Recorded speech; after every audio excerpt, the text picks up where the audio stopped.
And moving on to Jammu and Kashmir, and after the centre decided to deploy 100 companies of additional paramilitary to Jammu and Kashmir, former Jammu and Kashmir Chief Minister Mehbooba Mufti has slammed the move, saying that it has created fear among the people in the valley.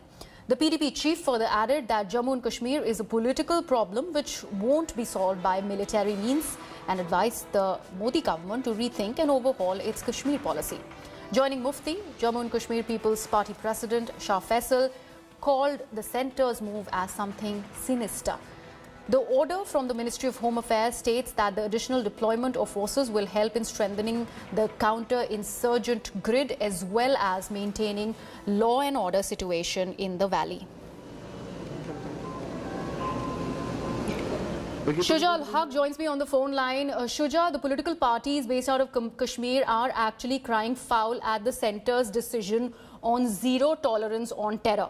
In fact, when the Home Minister had also visited, he reiterated how they will be dealing with terrorists with an iron hand now, and now this furor coming from the likes of Mehbooba Mufti and Shah Faisal.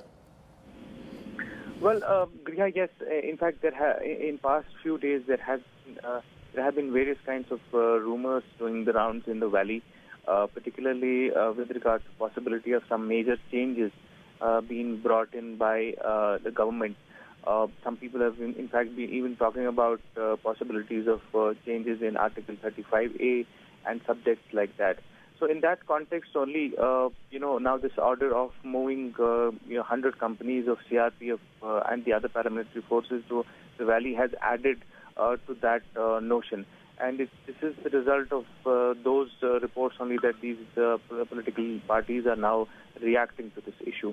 From the government side, we haven't really heard much in terms of any clarification on what exactly was supposed to happen.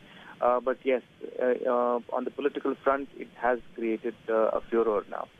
Also, Shuja, the fact that, the Home Minister's visit to the Kashmir Valley also came along with this hit list of terrorists that included the top commanders of Hizbul or Jaish for that matter. We just have one Jaish leader who's been neutralized today by the security forces. And even as all this is happening now, the blow-cold relationship between the PDP and the BJP is nothing new. So these statements by Mehbooba Mufti or other political leaders only speak further towards that end.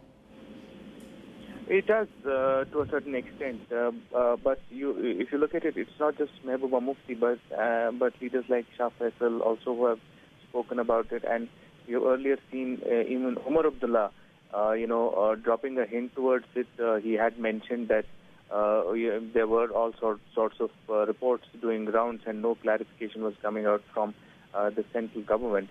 While all those points of conflict are correct, but the fact still remains that if this issue seems to now be taken up politically by these leaders in the valley, and very little clarity coming in from the government side.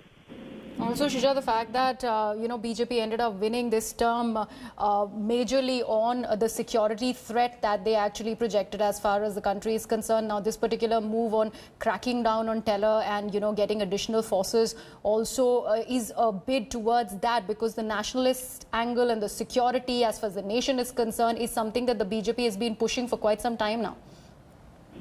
But that's right. It does seem an extension of that, but on the face of it, because the government here in the state of Jammu and Kashmir is